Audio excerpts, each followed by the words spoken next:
Hey, Jessica. Yeah? I want potatoes. No!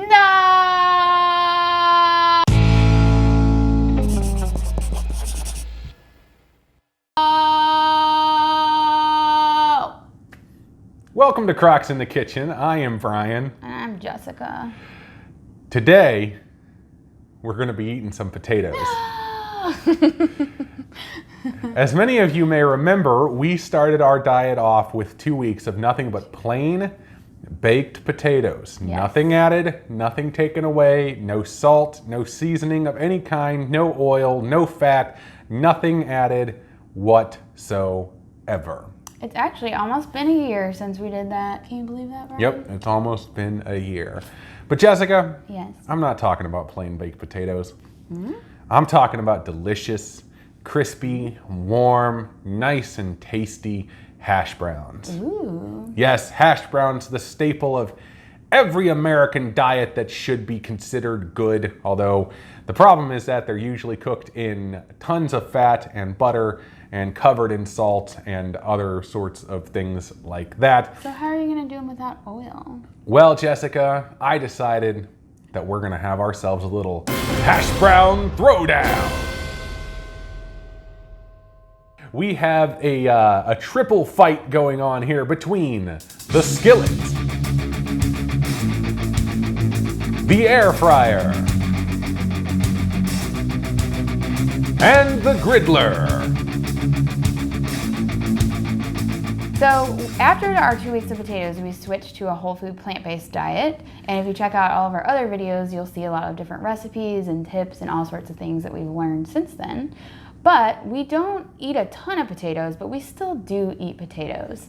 Even though we definitely will never look at them the same way as we did before we ate the 2 weeks of plain potatoes, Brian actually quite loves potatoes. I do. I quite like potatoes still. I mean, I couldn't eat them afterwards for a little while, but anything that's well seasoned, I'm generally happy with. We're not scarred for life, so hopefully these will turn out really good. But we also haven't had hash browns in a good long while either, and so I'm really looking forward to seeing how this turns out.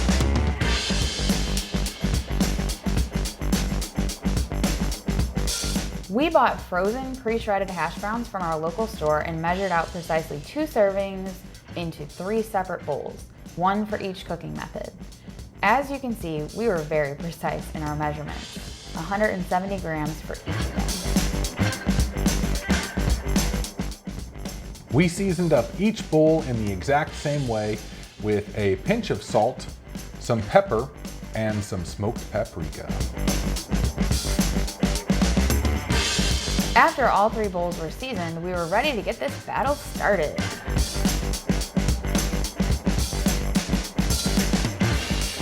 First up was the skillet, which is just a basic non-stick skillet, nothing fancy. Brian heated the skillet up to medium and put the hash browns in, making sure they had good contact with the surface. Peep was there to supervise. Next up was the air fryer, preheated to 400 degrees with the timer set for 15 minutes. We made sure the hash browns weren't just in a pile in the middle and could get good circulation. And finally, the Griddler was on the grill panini setting and preheated to the lowest end of high.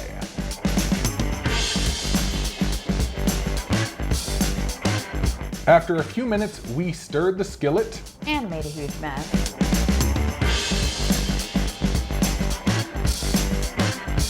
We then stirred the hash browns in the air fryer, making sure that they weren't sticking to the bottom. Last but not least, we checked on the Griddler. We thought it might burn on high, so we went ahead and adjusted it down to medium. After a few more minutes, we flipped the skillet hash browns and continued to make a slight mess.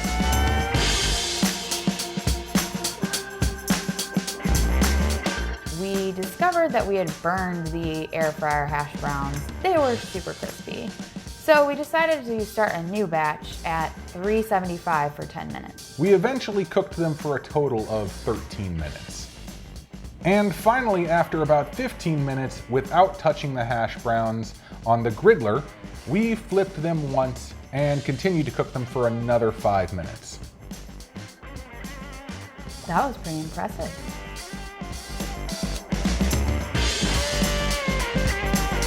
First to be plated was the Griddler. Look at that steam. After that, it was on to the Skillet. Ooh, so tasty looking. And because we had to do the air fryer over again, it was the last to be plated. Well, most of it ended up on the plate. And that is where the battle round comes to an end. Now on to judging.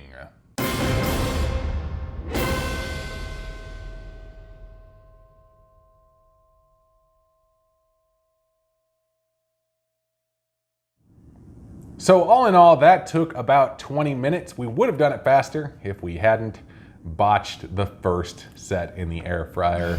Jessica, how did those turn out? Oh, they're super good. They're very toasty. Very toasty. They're like little potato sticks. Yeah, except they're burnt. Yeah, that's the only problem with that one. So we botched it the first time around. It happens. You want to try some? Sure, but they're burnt. I guarantee they're just burnt. Crunchy. Crunchy and burnt. No. Take them away. Could be worse. No, not much. They could be black, that's about it. No. Not very, very good. But we do have 3 that I think turned out pretty good. We of course have our Skillet, our air fryer, and our Griddler.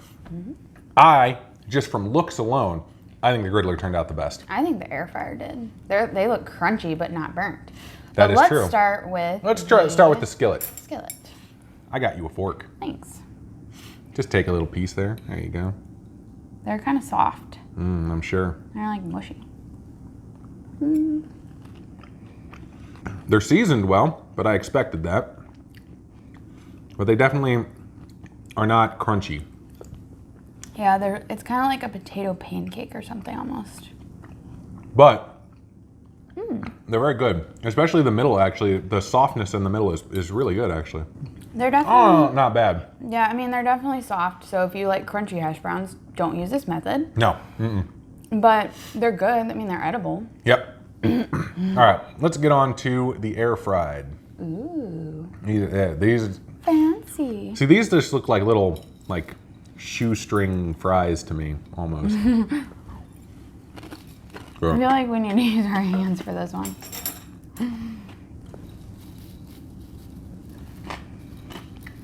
Oh, they're good. Yeah, they're actually really good. Scott has decided to come investigate if we've dropped anything. We may have.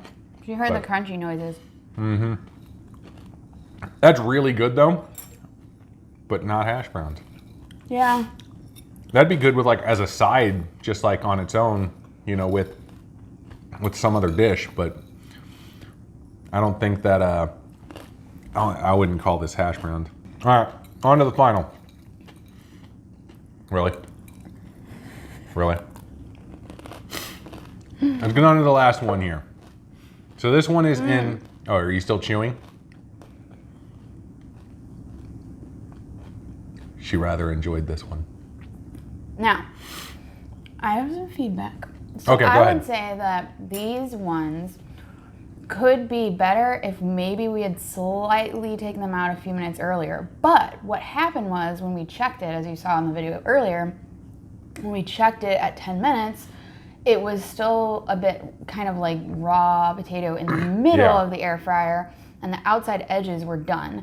So it's almost like you needed to take the outside edges out and then cook just the middle part. So it's very uneven, I would say. Yeah. And so I think maybe it's like, do you need to stir them every 2 minutes? I don't know. We'll keep it trying out with that. Yeah, we're gonna have to experiment some more with this one. I think that the air fryer could definitely win if we modified it a bit.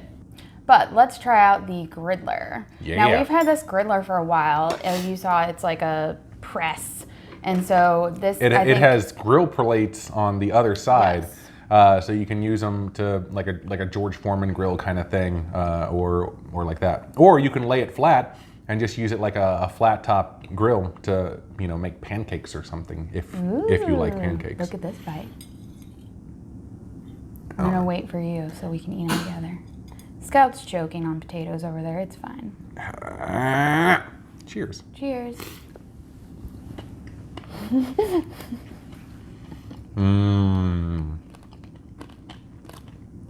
Now that is perfect to me. That is extremely well seasoned. It's got some crunchy bits to it. Got a soft middle. It's like a combination of these two. You got the inside is still got some moisture to it, but the outside is crunchy. Yeah. I think this is the winner. Oh, I absolutely think this is the winner. Especially as evidenced by it's basically going to be gone by the end of this shot. Give me that. Mine. I'm gonna eat one more bite. You do that. So, I think the Griddler is hands down the winner. You can cook it in a bunch of different ways too, make it even crispier if you like, but everything was well cooked, and it was well cooked very evenly. Now, I understand that a lot of people don't have something like this. Yeah. And so, you may just have to figure out your own way of doing it. If you have an air fryer, experiment in there a little bit. See if something works and let us know. Yeah, let us know if you've done it in your air fryer and what time and temperature, because there was a bit of trial and error in this with our failure of burning them. Yes. But yeah, let us know if you have figured out a good, time temperature for those, and we will test it out. Jessica, how can they let us know? They can comment below, or they can hit us up on social media, which all of the links to our Instagram, Facebook, Twitter, and more are in the description of the video. And you can also go to crocsinthekitchen.com, which is our website. Yep. And we have a blog post that goes along with every single video, and you can comment on there. There's a million ways, and we do respond back to pretty much every comment. If we haven't responded to a comment that you've left, then we probably didn't see it somehow. Yeah. So let us know, because we do try to get back to everybody who asks us questions or leaves us feedback. Yep, and if you're gonna comment or like the video, please hit that subscribe button and the bell notification next to it so you can get all the updates from our channel. It's just a great thing for us. It helps us out quite a bit if you do that. But that's all I got. That's all she's got. We will see you next time. We're gonna eat more of these hash browns. Bye-bye. Beef, you want some?